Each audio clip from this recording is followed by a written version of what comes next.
Sejam muito bem-vindos a mais um episódio do FUCast, Conectando Negócios, o podcast da FUCAP. Eu, Everson Mercedes, CFO aqui da FUCAP, e quem vai me acompanhar nesse bate-papo super interessante é o Fabrício. Fabrício, muito obrigado. Obrigado pelo convite, mais uma vez aqui no FUCast. E vamos bater um papo muito interessante hoje, hein? Interessante e sempre atual, né, Fabrício? Sempre atual. Hoje nós estamos recebendo aqui o Fera para falar sobre o mercado financeiro, cenários econômicos e tudo que envolve o mercado financeiro. Wagner Varejão, mestre em contabilidade com foco em finanças e mercado de capitais, ou seja, o cara é mestre em mercado de capitais, sabe muito, vai falar muito técnico e o Fabrício aqui vai puxar sempre didático, né, Fabrício? Vou tentar falar o que o povo quer. Ouvir, o povo quer ouvir, a galera quer ouvir. Como ganhar dinheiro. Isso aí. Além disso, é sócio da Valor Investimentos. Wagner, muito obrigado por aceitar o nosso convite e fazer esse bate-papo aqui super atual, né? E interessante o momento que a gente está, né, Wagner? Eu que agradeço, é sempre um prazer gigante estar aqui na FUCAP, essa instituição que para mim é como se fosse uma segunda casa. Fiz minha graduação aqui, fiz meu mestrado, estou sempre de volta aqui em instituição, é um prazer gigantesco estar aqui. Show, e depois dessa introdução aí, eu me sinto até pressionado agora, com medo de falar bobagem aqui, né? Mas vamos tentar. Tenho certeza que vai ser um conteúdo de muita qualidade. Mas antes da gente entrar aqui realmente no nosso bate-papo, eu quero te convidar a seguir realmente nossas redes sociais. Nós temos episódio toda quarta-feira, nós temos episódio novo, é conteúdo de qualidade. Siga as nossas redes sociais, vá no YouTube. Nós estamos nas principais plataformas como Spotify, YouTube. Aplique o sininho para você receber suas notificações, receber os novos episódios. E agora tem novidade, tá? Ah, é? TikTok, temos os cortes do FUCast, @fucast.podcast. Só seguir lá e acompanhar os melhores cortes. Olha, vocês estão muito modernos, hein? Moderníssimo. Cara, a gente está aonde a galera está querendo ouvir o conteúdo, a gente está, né, Fabrício? Maravilha. Pode vir com a FUCAP. É isso. Mas vamos lá, Wagner. Até mesmo para a gente conhecer um pouco melhor, né, e saber, né, quem que vai nos ensinar sobre o mercado financeiro aqui. Fala um pouco de você, como é que você entrou, né? Por que o Wagner entrou no mercado financeiro? Onde é que o Wagner está? Então, eu costumo dizer que assim, eu caí no mercado financeiro meio que por acidente. Eu sempre fui uma pessoa muito inclinada para a parte da economia. Sempre tive uma clareza grande que esse era o curso que eu queria seguir, mas nunca por conta de mercado financeiro, que em geral que atrai as pessoas, os jovens, né, que gostam muito do tema e tudo mais. Eu sempre fui um cara da teoria, das discussões ideológicas, né, correntes econômicas e tudo mais. Fundamentalista ali. Exato, aí Keynes de um lado, sei lá o quê. Mas acabou que, por ato do destino aí, o primeiro estágio que eu tive foi numa corretora aqui do estado, a Uniletra. Que hoje até entrou em liquidação. A corretora foi adquirida pela Modal, que depois foi adquirida pela XP. Acabou que está tudo em casa hoje. E eu tive ali o meu primeiro contato com o mercado financeiro. Era um negócio super arcaico ainda, né? Aquele tempos do cadastro de papel. Então era aquela corretora que tinha uma sala só de arquivos. O meu primeiro trabalho, inclusive, foi organizar os arquivos da sala lá, que era, sei lá, milhares de folhas de papel e aquele negócio bem de antigamente. Aquelas operações de resgate e aplicação ainda eram em protocolo ali, Protocolo, né? Aí você ia ver, eu vi só de relíquia, né? Que é as folhas de titularidade de ação, que aí tinha lá os dividendos, você destacava os dividendos e tal. Enfim, um negócio muito curioso. E aí fiz, sei lá, 6 meses, 1 ano de estágio ali. Não me convenci que era um negócio para a minha vida, mas guardei aquela experiência. E aí, no último ano de faculdade, decidindo ali o que eu queria fazer da vida, eu tinha uma clareza grande que era de que eu queria empreender. Eu tenho minha família tem uma operação no interior do estado, eles ficavam querendo que eu voltasse para lá, mas eu queria tentar um pouco as coisas por conta própria aqui, tinha muita vontade de ter o meu próprio negócio, né? Não sabia direito no quê. E aí eu tive a felicidade de ter um convite de um colega de sala meu na época, Pedro Escaramuça, para iniciar um projeto de um escritório de investimento junto com eles. né? Um escritório da XP na época, isso foi 2017, Então a XP já estava se popularizando, né, e tal, mas não era esse monstro que é hoje. E a gente foi lá com muita coragem, eu, o Pedro, mais 3 colegas de sala nossos aqui da FUCAP também, uma turma muito nova na época, a gente tinha 22, 23 anos. Legal.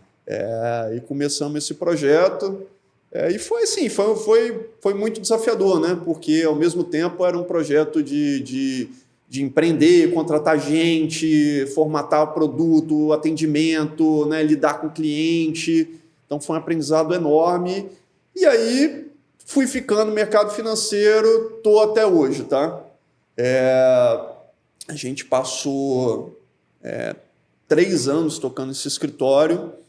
E aí, em 2021, foram 4 anos, na verdade, em 2021, a gente fez uma fusão com a Valor Investimentos, que é a empresa que hoje eu sou sócio, que eu represento aqui na mesa hoje, que é um dos maiores escritórios aí da XP. Potência, né? Empresa capixaba, mas tem presença no país inteiro hoje, né? Até uma curiosidade, né? Porque, em geral, quando você olha para o mercado financeiro, o caminho mais tradicional é o caminho Faria Lima, Leblon para interior, né? E não interior para Faria Lima, Leblon. Então, o Valor é um dos poucos escritórios que conseguiu, das poucas empresas de mercado financeiro que conseguiram fazer essa trajetória, e a gente se orgulha muito. Essa empresa capixaba conseguiu ter alguma importância aí no cenário nacional. E vem ganhando destaque, né? Como escritórios aí da XP, né? Acho que eu já vi algumas a gente sempre teve no quadro do G20, né? Que são as 20 operações mais importantes ali da rede, né? Somos sempre reconhecidos ali por nota de qualidade de atendimento ao cliente. É uma das maiores empresas também em volume sobre assessoria, são mais de 10 bilhões de recursos dos nossos investidores que são confiados, né, para a gente. Então, é um trabalho de muita responsabilidade que a gente vem fazendo. Imagino. Então, estamos com fera mesmo, né, Fabrício? Estamos bem. Para a gente começar, o Wagner, em relação ao cenário econômico, né? Fala um pouco para a gente como é que você está vendo hoje o cenário macroeconômico, né? Tanto o ambiente aqui doméstico, né, e quanto global. Como é que você está enxergando o momento que a gente está no que tange ao cenário econômico, e aí vem, logicamente, não tem como falar de economia sem aspectos políticos também, né? Claro. Então, nos fale um pouco aí como é que nós estamos. Com muitas nuvens, tá? Mas vamos tentar dissipar algumas delas aqui. Eu acho que, assim, difícil a gente começar qualquer conversa de cenário hoje sem falar do evento talvez mais importante que a gente teve nos últimos meses, que foi a eleição americana, né? Que foi uma eleição que talvez o resultado não tenha sido uma surpresa, mas a forma como veio o resultado foi uma surpresa para os mercados, né? Que foi uma vitória bastante expressiva ali do Donald Trump. Aconteceu o que os economistas chamam ali de red wave, né? Que eles ganharam a presidência, mas também ganharam as 2 casas principais ali, o Senado e a Câmara, né? Então, e uma vitória, inclusive, no colégio eleitoral, né? Porque tem muito tempo que o Partido Republicano não consegue ganhar ali a eleição e ter a maioria dos votos, né? Que nos Estados Unidos tem essa coisa complexa de que... É bem complexo. Que o sistema eleitoral é por delegados, né? E às vezes o cara leva a eleição, mas não necessariamente teve mais votos. Essa não, foi uma vitória incontestável do Trump. Tá? E por que isso é tão importante, tá? Porque uma vitória tão expressiva do Trump, com comando das 2 casas, quer dizer que ele pode colocar em curso boa parte da plataforma de governo que ele vinha anunciando durante a campanha dele. Tá? Que ela é focada ali, vai principalmente em 2 pontos. Obviamente tem muita coisa, mas para a gente simplificar aqui, que é um controle mais intensivo da política de imigração, né? Então, os Estados Unidos eles têm crescido muito nos últimos anos, o mercado de trabalho por vias de imigração, tá? Sim. Que enfim, entrada principalmente de imigrantes ali latinos e tudo mais, que vem resolvendo um grande problema americano, que é o problema inflacionário, tá? Isso aí já foi amplamente discutido nos Estados Unidos. Desde a pandemia tem tido um problema grande de inflação acelerando, grande parte porque o mercado de trabalho lá seguia muito apertado, né? O desemprego muito baixo, e uma coisa que vinha contribuindo para atenuar um pouco essa situação era a entrada de imigrantes. Parece que a gente vai ter um controle maior nessa frente, tá? Então, uma entrada menor de imigrantes daqui para frente. O outro ponto que ele bateu muito na campanha, e que é uma coisa que é muito cara para o eleitorado do Trump, e aí vamos dar um passo atrás para entender quem que é o eleitorado do Trump. Tá? Exato. O eleitorado do Trump, em grande parte, era aquele cara que ele enfim, um operário industrial, que teve ali sua época gloriosa nas décadas de 70 e 80, mas que veio perdendo muito espaço nas últimas décadas, sobretudo para as importações chinesas, né? Todo esse movimento de globalização, China passou a ser a fábrica do mundo, e o mundo inteiro perdeu em competitividade. Então, esse cara viu seu salário estagnado por décadas, ele viu ele perdendo o emprego dele, perdendo o poder aquisitivo, né? Então, é uma cobrança muito forte dessa população que você tenha uma guerra maior com os produtos de importação, principalmente chineses. Fazendo uma comparação, só para quem está nos ouvindo, nos assistindo aqui, quando a gente fala de quem é o eleitor ali, no Brasil a gente conhece muito que a galera da direita, esquerda ou centro, né? Nessa ótica, né, o eleitor do Trump, ele está mais para a direita, esquerda ou no centro? Com certeza mais à direita, tá? Direita. Aí aquela questão, né? Não necessariamente na parte econômica. Tá. Porque economia, quando a gente discute direita ou esquerda, em geral a gente faz aquela associação com direita sendo mais pró-livre mercado, menos participação do Estado, e não necessariamente a agenda republicana, em especial a agenda do Trump, segue totalmente nessa linha. Mas quando a gente olha para a parte de costumes, né, e tal, claramente, né, o eleitorado republicano é o eleitorado de direita, aquele cara do interior do Texas Sim. e tal, petroleiro, e o eleitor democrata é o eleitor mais à esquerda, que é a classe artística, né, o cara da Califórnia, do Vale do Silício, de Nova York e tudo mais. E aí quando a gente olha para essas duas, por que eu dei essa volta toda, tá? Eu vou chegar num ponto que é relevante para a gente. Mas eu vou adiantando que eu sou prolixo, tá? Então vocês vão me parando. A gente vai montando o roteiro, tá certo? Vocês vão me parando, vão me corrigindo aqui, me interrompam a qualquer momento. Tá ótimo. Quando a gente olha para essas duas principais, eu vou ter que introduzir uma terceira, que é também um pacote agressivo de redução de impostos, tá? Trump já fez isso no primeiro governo dele, né? Ele fez uma isenção grande ali tributária para a pessoa jurídica. Esse pacote está vencendo agora, ele quer renovar isso de forma agressiva, tá? Então ele está abrindo mão de receitas importantes ali para estimular a economia. Que em geral é bem visto pela população. Bem visto, isso bomba a economia e tal. É a política que ninguém vai criticar, né? Em sã consciência, o cara vai falar que é ruim corte de impostos. Só nós economistas. E aí qual que é o problema, tá? Quando a gente olha para isso tudo? O que está em pauta a gente vai ter menos imigração, ou seja, um mercado de trabalho mais apertado, e aí vamos fazer a cadeia lógica disso. Se eu tenho um mercado de trabalho mais apertado, quer dizer que as pessoas concorrem mais para contratar mão de obra, né? Pô, eu vou ter menos gente disponível para contratar. Se eu quiser contratar alguém, eventualmente eu vou ter que subir o salário desse cara, eu vou estar aumentando a renda disponível ali da população, isso vai bater em preço. Exato. Tá? A segunda cadeia... Então aí eu estou criando um problema de oferta, né? Estou reduzindo a minha oferta de mão de obra. O segundo ponto, olhando para a guerra tarifária, é que eu estou encarecendo grande parte das importações americanas, que hoje tudo vem da China, inclusive lá, tá? E eventualmente eu estou tirando alguma parte de produto ali do mercado também, tá? Porque eu torno o produto chinês menos competitivo, vou eventualmente ter que comprar o produto produzido nos Estados Unidos que é mais caro também. Então, outro problema ali de oferta, tá? E por outro lado, eu estou sobreestimulando a demanda, porque eu estou reduzindo imposto da população. Então, eu estou aumentando a renda. disponível ali das empresas e aumentando a renda disponível das famílias. Quando eu jogo isso tudo junto, a gente vê difícil um cenário que isso não se traduz em mais inflação. Tá? Dado que a minha oferta está sendo restringida por conta do mercado de trabalho e por conta de tarifa e importação e porque eu estou abrindo mão de imposto. Mas hoje isso está controlado?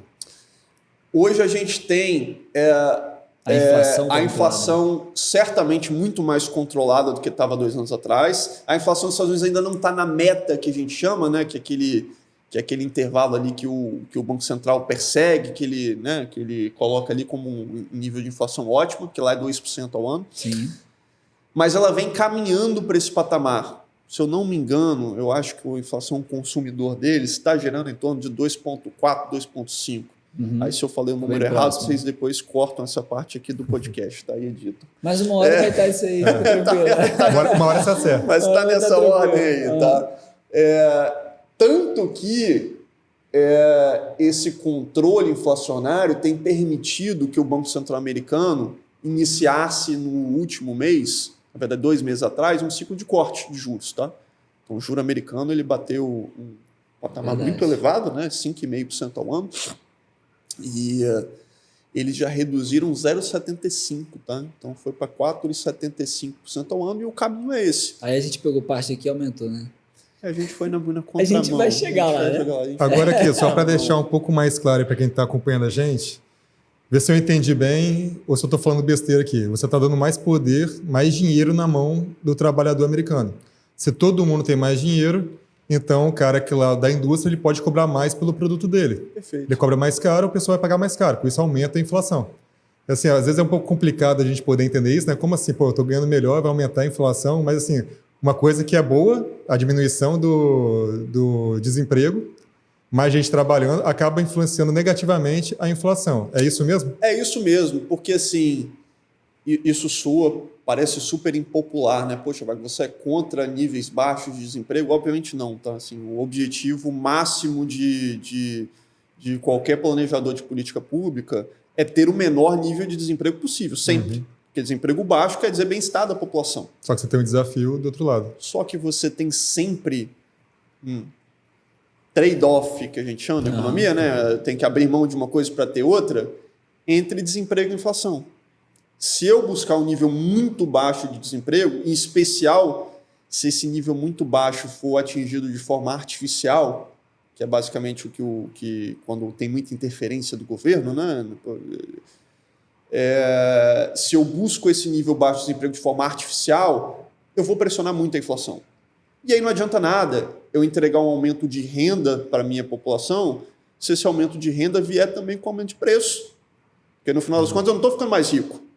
Quando eu meço lá minha riqueza em capacidade de consumo de bens, eu não estou ficando mais rico.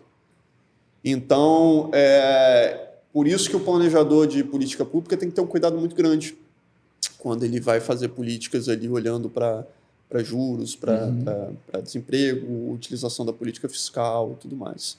Tá? Mas aí voltando para o nosso ponto, né, que eu já até me perdi aqui um pouco onde é que eu estava. Equilíbrio desse negócio é equilíbrio mais inflacionário. Isso quer dizer que esse ciclo de corte de juros, que é tão benéfico para o mundo inteiro, talvez não seja tão agressivo quanto a gente precificava antes. Tá? E aí, poxa, isso de novo parece uma coisa super distante, né? Poxa, o que tem a ver o juro americano para influenciar minha vida aqui no Brasil? Tá? Assim, o juro americano talvez seja o preço mais importante que você tem no mundo, tá? Porque é como se fosse o custo básico do dinheiro para precificar qualquer projeto. Tá? Dado que a gente lê que o juro dos Estados Unidos, né, os juros que pagam o título federal deles, as Fed Funds, é o ativo livre de risco do mundo. Então é onde eu protejo o meu capital da melhor forma do mundo. E para deixar o meu capital mais protegido possível hoje, eu recebo 4,75% em dólar. Então, para fazer qualquer coisa diferente disso, eu vou requerer, que o nosso aluno de economista conhece muito bem aqui, prêmio de risco. Tá? Eu vou ter que pedir prêmio de risco. Então, poxa, quando o juro lá sobe, um imóvel no Brasil, tem que perder valor, tá? Porque ele tem que me entregar uma rentabilidade melhor por conta do prêmio de risco. Então, por isso que é tão importante para a gente olhar qual que é a trajetória do juro americano, e a gente acha que os movimentos recentes restringem um pouco o espaço que ele tem de queda. Isso nós tivemos aí recente, né, na última reunião do Comitê de Políticas Monetárias aqui do nosso país, o aumento na taxa de juros, né? Acho que o mercado previa ali 0,25, talvez, né, um pouquinho mais, e aí o efeito da eleição veio no dia seguinte, né? Literalmente, e aí nós tivemos um aumento de 0,5, né? Em relação à nossa taxa de juros, a Selic, né? Isso é devido ao prêmio de risco? Foi assim, porque foi proporcional, né? Eleição do Trump, casou ali que era na mesma semana. Na mesma semana teve a decisão de política monetária aqui, exatamente, veio a maior. Veio 0,5. Eu acho que não, tá? Assim, essa alta de juros aqui do Brasil, o Brasil está na contramão do mundo, tá? Se a gente olhar, o mundo inteiro está cortando juros, não é só Estados Unidos. É Estados Unidos, é a Europa, é o Banco Central da Inglaterra, é a Austrália, é o Canadá, é o mundo desenvolvido inteiro, inclusive parte do mundo emergente também está acordando juros, tá? O Brasil vem subindo, tá? E assim, isso pré-eleição do Trump, tá? Se a gente olhasse, há 3, 4 meses atrás, já estava claro que a gente ia ter uma alta de juros no Brasil. O mercado já precificava isso, tá? Independente de eventos políticos no Trump, da eleição americana. E isso por uma razão muito óbvia, que as nossas expectativas de inflação estão completamente desancoradas, tá? Isso às vezes confunde um pouco as pessoas, tá? Porque você olha para a inflação brasileira, parece que está tudo certo, tá? O Brasil está com, a gente está batendo 4 e alguma coisa de inflação nos 12 meses, o que é longe de ser um patamar de inflação que é preocupante tratando de Brasil, né? Sim. A gente é acostumado a conviver com nível de inflação maior que isso. Uhum. E o nosso juro aparentemente vai para 13. Você fala, vou ter aqui quase 8 pontos de juro acima da inflação, 9 pontos de juro acima da inflação. Por que esse desespero tudo, tá? E é basicamente porque o mercado e os agentes econômicos perderam a credibilidade de que a gente consegue manter essa inflação em patamares organizados, civilizados nos próximos anos, tá? Quando a gente olha para as projeções de mercado, as projeções mostram que a inflação vai para 5, vai para 6, né? Eventualmente, alguns instrumentos mostram que vai até para cima disso nos próximos anos. Então, como em política monetária, você tem que sempre agir de forma preventiva, porque demora um tempo entre eu subir a taxa de juros e eu criar o efeito que eu desejo na economia, eu tenho que sempre olhar para a expectativa, tenho que olhar para o que o mercado está olhando lá para frente, tá? E aí o Banco Central, quando olhou lá para frente e viu que estava tudo desancorando, ele falou, eu tenho que agir preventivamente aqui. E aí, na nossa visão, assertivamente colocou o juro numa rota de alta aqui no Brasil, tá? E aí a gente pode discutir por que isso está acontecendo, né? Mas, poxa, se as coisas estão melhorando lá fora, por que a gente está entrando nesse cenário de inflação acelerando aqui no Brasil? Tá? E aí a resposta é muito difícil de divergir do que talvez seja o principal problema que a gente vê hoje, que é o problema das contas públicas, né? Você discutindo o modelo fiscal, né, cara? Exatamente. A gente, quando faz qualquer projeção aí, com os moldes que a gente tem hoje, com esse arcabouço que foi criado, que a gente não consegue seguir, e com o nível de preocupação que o governo tem demonstrado ali em relação ao controle de gastos, que é muito baixo, todo mundo vê uma dívida pública saindo do controle num horizonte breve, tá? Olhando ali para 5 anos e a gente subindo, indo para 20% a mais do PIB em endividamento. A gente está indo para um cenário então, de endividamento. Crescente. Crescente. A gente já tem um problema grande. Então, o Brasil, quando você compara hoje com países ali semelhantes, né? México, né? Enfim, os emergentes ali parecidos com a gente já tem mais dívida do que esses caras. Tá? A gente tem mais juro, então o encargo da nossa dívida é maior, é mais caro, e a gente tem uma situação de déficit fiscal pior. Ou seja, a gente não só tem um estoque de dívida maior, como a gente aumenta mais essa dívida ano após ano do que esses caras. E aí não tem mágica, né? Se a gente não consegue organizar o orçamento, existem basicamente 3 caminhos possíveis para isso, tá? Para solucionar esse problema, né?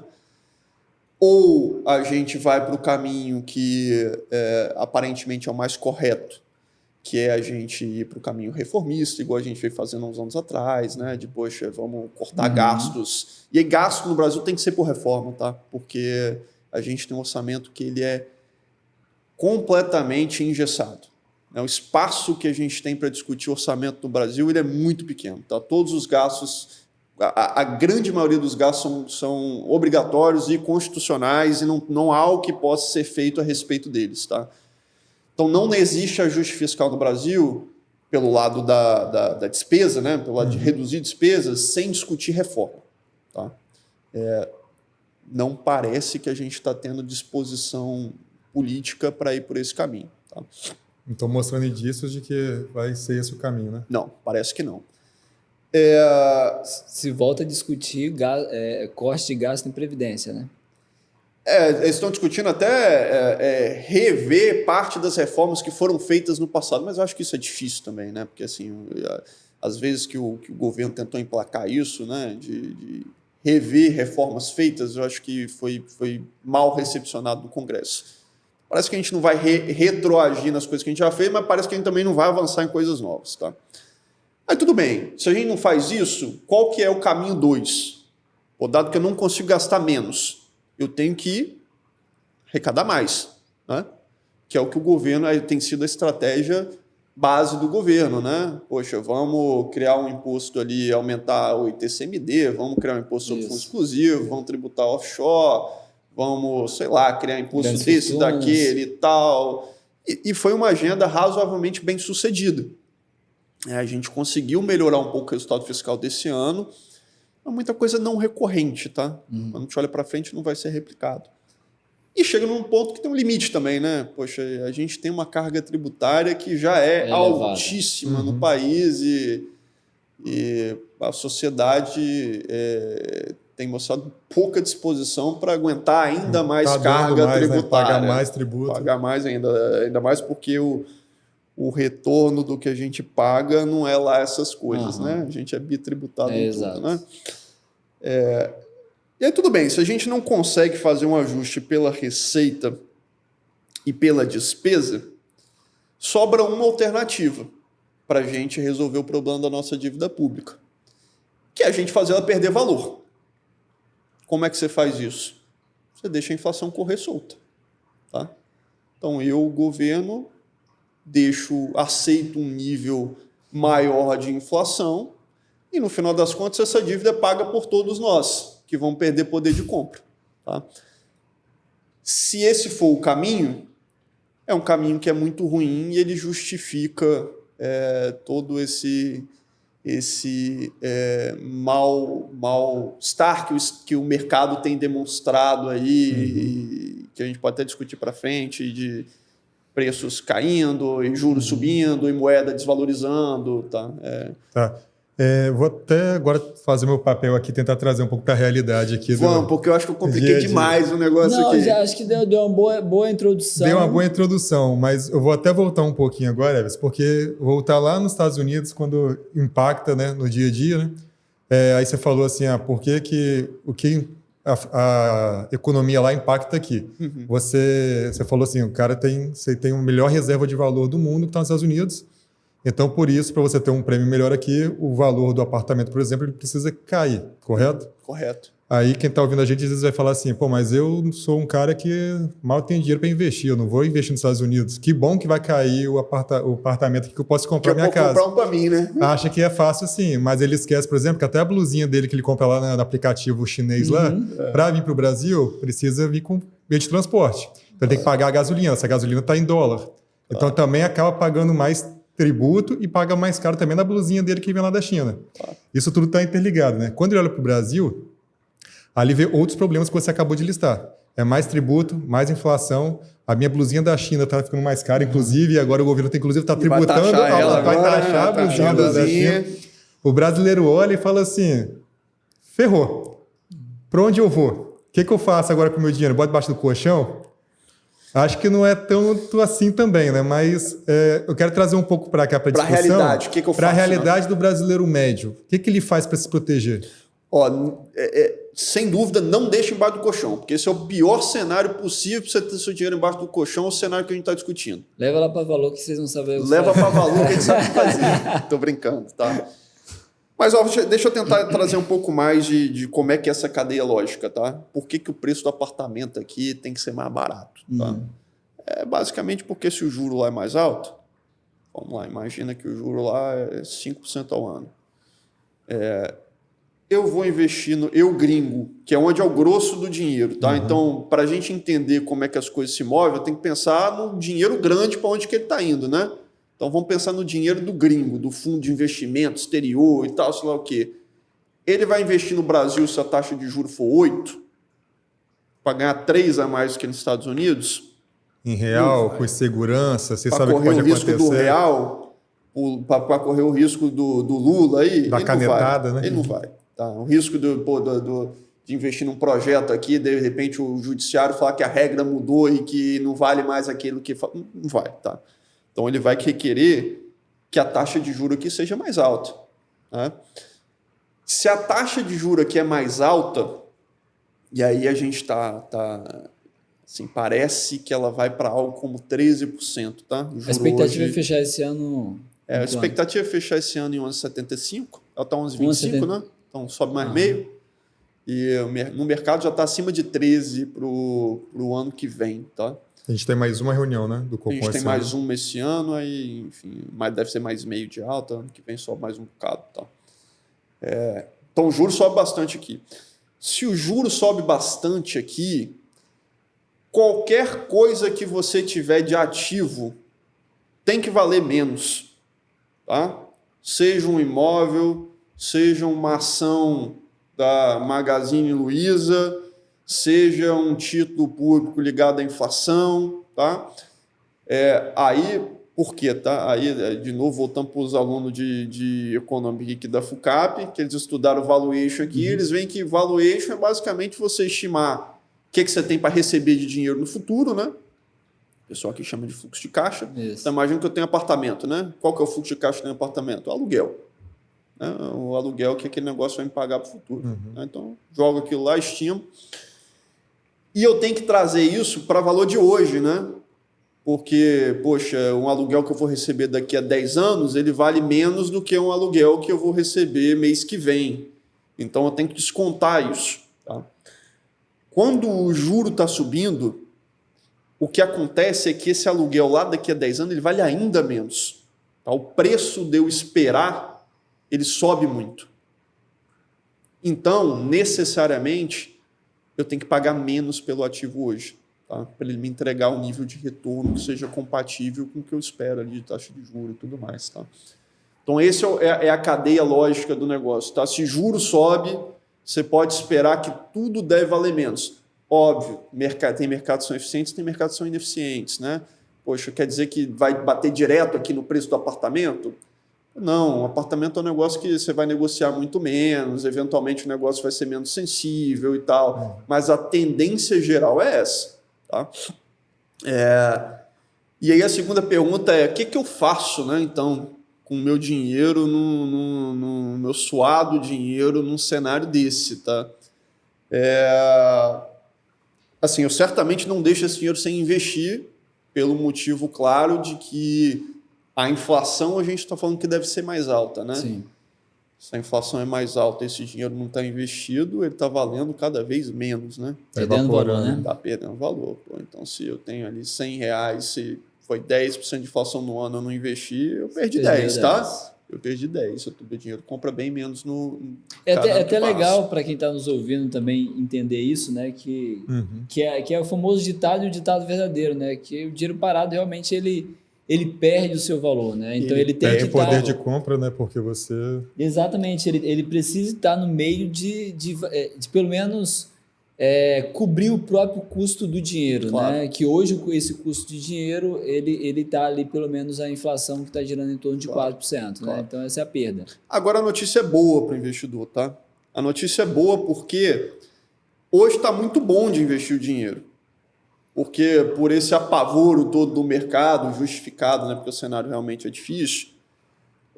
Maior risco, maior retorno. Né? Eles estão te pagando muito, né? Mas é isso que eu ia te perguntar agora. Exatamente.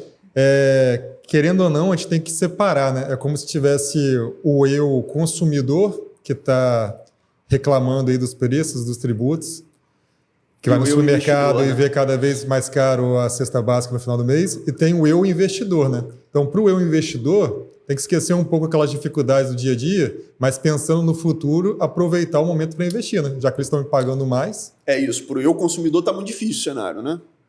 A gente vê aí no supermercado semana após semana. Para o eu investidor... Carne tá cara, né, bicho? Carne cara. A arroba do boi subiu de o churrasco não chegou para todo mundo, né? 250 para 350, não veio a picanha, não veio nada. Não veio nada. É só o colchão duro mesmo. Agora, para o eu investidor, o momento é muito bom. Ó, de partida, né? Se eu não quero correr risco nenhum, quero só corrigir o meu dinheiro, eu invisto no título Tesouro, ganho 10,75 ao ano, tá?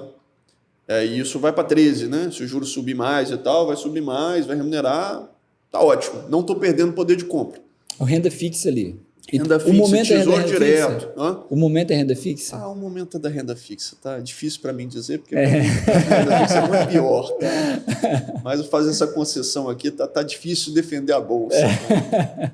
É óbvio, né? Assim, quando você investe em ativos mais arriscados, você espera ganhar ainda mais. Só que o retorno da renda fixa ainda já é muito atrativo. Né? De novo, eu posso investir a 10,75 de tesouro, posso investir no título de inflação do tesouro que me paga IPCA mais 6,5%. Excelente investimento, tá? Inflação mais 6,5%. Chegou a bater 7 semana passada. Bateu 7, o Tesouro 29 ali, né? Então, assim, hoje, de forma muito conservadora, muito simples, eu consigo fazer um bom investimento, tá? Aí você tem aquele investidor que ele tem um pouco de receio do risco institucional. Né? O que seria o risco institucional? Wagner, tudo bem. Assim, você me fala que tem esse título de tesouro aí, ele me paga super bem, estou achando bonito isso, mas eu tenho medo do governo dar uma canetada e roubar o meu dinheiro à la Collor. Não. Pode acontecer de novo? Eu acho pouquíssimo provável, mas a gente é um país que tem um pouco de trauma, né, no ponto de vista econômico, por já ter acontecido muita coisa maluca aqui, né? Inclusive esse tipo de coisa, né? E aí a gente tem tido uma demanda muito grande pelo investidor para mandar recursos para o exterior, que hoje também, com todas essas plataformas digitais, né, é um processo que é muito mais simplificado. Né? Então tem diversas aí, Avenue, Nomad, C6, XP, diversas plataformas aí hoje que conseguem fazer esse serviço de forma pouquíssimo burocrática, semelhante a você ter uma conta de investimento no Brasil mesmo, e você fugir desse risco institucional para as pessoas que têm um pouco mais de receio nesse sentido e ainda assim ganhar uma remuneração atrativa, porque o juro lá fora, de novo, ainda é alto. Né? E você já fez a propaganda positiva aqui dos Estados Unidos, né? Porque é o mais seguro. E criança vai ganhar o quê? 4,5%, você falou? Em dólar. O Tesouro paga $4,75, né? Assim, quando a gente fala de investimento exterior, 95% das pessoas vão fazer Estados Unidos, até porque de lá você acessa o mundo inteiro, né? Então, eventualmente, Wagner, eu quero investir em Europa. Tudo bem, você pode criar uma conta nos Estados Unidos, você fugiu do risco institucional brasileiro, investe num fundo de investimento atrelado às ações europeias, tá? Você consegue fazer esse tipo de operação. Assim, tanto para o investidor doméstico quanto para o investidor hoje que quer se aventurar no exterior, seja por necessidade de diversificação, por medo de um risco institucional aqui, ele está muito bem servido, tá? De oportunidades ali de investimento. Ô Wagner, agora você já falou que é o momento da renda fixa, as ações realmente estão em baixas aí, mas tem um produto que vem se popularizando nos últimos anos, que é o FII, né? O Fundo Imobiliário. E os FIIs também caíram bastante agora com o aumento da Selic e da renda fixa. Mas vale a pena ainda ir para esse produto? Ou o seu tio lá que comprou o terreno lá ficava falando no churrasco da família que você devia fazer isso, ele estava certo, ele estava errado? Ele estava certo, né? Ele estava certo. Até então ele estava certo, né? Ele pode se gabar, né? Mas a ideia é que caia mais ainda os fundos? Olha, o fundo imobiliário eu gosto sempre de separar entre duas classes específicas ali, que são os fundos que são imóveis propriamente ditos, né? Galpão, shopping, De tijolo, daquele chão. É tijolo, né? Laje e tal. E os fundos que são papéis, que a gente chama que é basicamente fundos de renda fixa. É uma casca de fundo imobiliário, mas o que tem ali dentro é renda fixa com lastro em imóvel. Tá? Quando a gente olha para os fundos de tijolo, você tem um nível de desconto grande, mas eles são ativos voláteis, né? A gente não acha que imóvel é arriscado, porque imóvel não tem muita negociação. Então dá a falsa impressão para a gente que o preço só sobe, né? Agora, se você tivesse todo dia uma pessoa dando oferta de compra no seu apartamento lá, você ia ver que vai ter momentos que as pessoas dão ofertas maiores, momentos que as pessoas dão ofertas menores e tal. Ele tem bastante volatilidade. Também é cíclico também. Bastante. A mesma coisa serve para o fundo imobiliário de tijolo, né? Ele depende muito de taxa de juros, né? De atividade econômica, de renda, de inflação. E aí, se o cenário continua muito difícil, talvez não seja tão bom para esse tipo de ativo. Tá? Agora, quando a gente olha para outra parte, que é a parte de renda fixa, esses também sofreram muito recentemente. Tá? E aí já é um pouco mais difícil de entender, tá? Porque você tem ativo ali que, por exemplo, ele te remunera mais quando a Selic aumenta. A Selic aumentou e os caras desabaram de preço. Tá? O dividendo está subindo e o cara desabou de preço.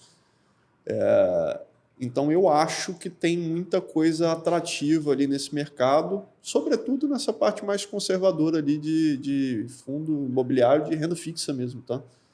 Altos rendimentos ali, né, isentos, e com até um potencial de valorização dado o tanto que esse mercado sofreu. Vale dizer, assim, para quem não conhece o produto, que os dividendos são isentos de imposto de renda, por enquanto, né? Ainda o governo não botou a mão ainda, né? Por enquanto, esse daí eles não conseguiram abocanhar ainda. Então, por enquanto, com o fundo imobiliário que você tem, ele te paga aluguéis mensais, e esses aluguéis você não tem a tributação deles. Para pessoa física, tá? Então, para quem compra na pessoa jurídica é diferente. Vamos falar então de futuro, né? Acho que, como o Wagner comentou que as práticas, né, os impactos, realmente eles são bem lá no consumidor ou no investidor. Acho que vale a pena nós olharmos o futuro. Você comentou que o Comitê de Políticas Monetárias já tem olhado uma incerteza lá na frente, né? Talvez, e isso tem impactado ali a taxa de juros. Mas nós não podemos deixar de pensar nas próximas eleições, falando em mercado financeiro e o cenário econômico, né? A próxima eleição é uma das mais importantes, né? Que são as eleições tanto de presidência e Estado, né? Passamos agora a eleição municipal, que inclusive foi bastante comentada mais por causa de São Paulo, né? Em alguns municípios nós já tivemos realmente o que nós estávamos esperando, mas eu acho que essa eleição, por exemplo, de São Paulo, que, poxa, é um mercado onde nós também observamos, o mercado doméstico de São Paulo, mexeu bastante com o cenário, né? Então, nas próximas eleições, nós temos aí definições importantes que podem impactar tudo isso que nós estamos falando, né? Redução de taxa de juros, formas de investir, forma de se comprar, para quem realmente vota, né? Para o consumidor ou para o investidor. Quando a gente fala do futuro, olhando ali o impacto político na economia, né? O que o mercado financeiro ele tem projetado em relação às próximas eleições e os impactos econômicos? Olha, é muito difícil dizer, porque o mercado, ele em geral começa a precificar a eleição ali no ano da eleição, tá? Uhum. Porque olhando 2 anos para frente, a gente não sabe nem quem são os candidatos, né? Uhum. Então é muito difícil você fazer qualquer conta ali e colocar preço no cenário, né? Legal. Tem algumas coisas que estão acontecendo que, assim, de novo, muito fraco, tá? Ótimo, né? Tem algumas coisas que estão acontecendo que assim, eu não posso deixar de dar meu pitaco, né? Eu faço Pode- disclaimer pode que ficar à vontade. minha opinião não vale nada, mas eu vou dar ela. Que é o seguinte, a gente vê um movimento ali de uma retomada da direita ao poder, né? A gente, parece que foi cíclico, né? A gente teve esquerda ganhando na Argentina, esquerda ganhando no Brasil, esquerda ganhando nos Estados Unidos. Agora a gente teve esquerda perdendo nos Estados Unidos, esquerda perdendo na Argentina, tá? Qual que é o resultado para o Brasil? Não sei, mas sim, parece que você tem de novo ali uma insatisfação com... Talvez já esteja um pouco cansado esse discurso de nós contra eles, de que o Estado vai prover, de aumento de imposto, de tributação de sei lá quem. Eu acho que o povo cansou um pouco disso, tá? Então, Todo mundo cansou um pouco. Talvez a gente tenha uma próxima eleição com um pouco mais de chance para um candidato comprometido com pautas importantes ali para a economia, entendeu? Uma visão do empreendedor, uma visão do cara que quer trabalhar, que está cansado desse discurso populista. Legal. Um pouco da análise, um pouco do que eu espero também, que eu desejo. O que tá esperando, então, né? E assim, independente de quem ganhar, eu acho que mesmo se a esquerda permanecer no poder, vai ser difícil você fechar os olhos para o problema que a gente vai ter da dívida pública, tá? Porque se isso já pressiona hoje, em 2026 eu acho que vai se tornar bem claro de que algum tipo de ajuste vai ter que ser feito para a gente não pular do precipício, tá? Para a gente não ir para um caminho de Argentina, de descontrole total. E historicamente, o Brasil às vezes ele flertou ali com a beira do precipício, mas ele nunca pulou, né? Ele sempre, quando ele chegava ali no vai ou racha, via o centrão lá, aí empichava o presidente, aí fazia reforma, o cara dava um jeito, tá? Então, assim, eu acho que a gente não vai para o caminho de pular do precipício de novo. Tá? Não vai virar Venezuela. Me surpreenderia se a gente fosse para esse caminho. É importante realmente a gente democratizar, já que a gente está falando de política aqui, essa informação, né? Porque muita gente pensa, o Brasil vai se transformar na Venezuela, vai se transformar... Tudo bem que a Argentina vem mostrando um comportamento ali bem importante, né? No que tange a recuperação. Tá mudando a postura agora, né? Tá sendo uma cirurgia doída, né? Sem anestesia, mas acho que é um movimento importante. Mas, assim, é importante tranquilizar também quem nos ouve, né?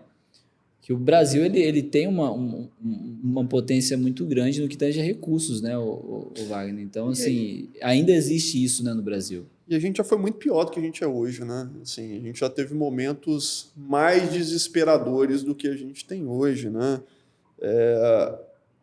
A gente nos últimos 6, 7 anos fizemos reformas importantes para o país, tá? E a gente acaba que comenta mais as coisas ruins, mas teve uma trabalhista que modernizou muito, teve uma reforma da Previdência que evitou que a gente fosse para o colapso, né?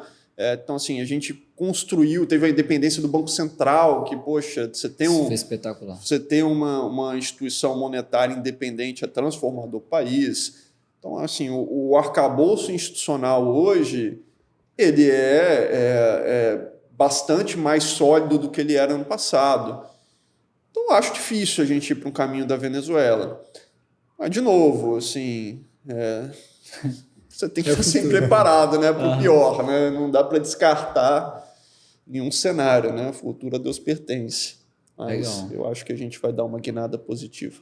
Como até recado final aí para quem nos ouviu, nos assistiu e realmente está agora atualizado dos nossos cenários econômicos, principalmente, o que você poderia falar realmente para o consumidor que tá até mesmo preocupado, né?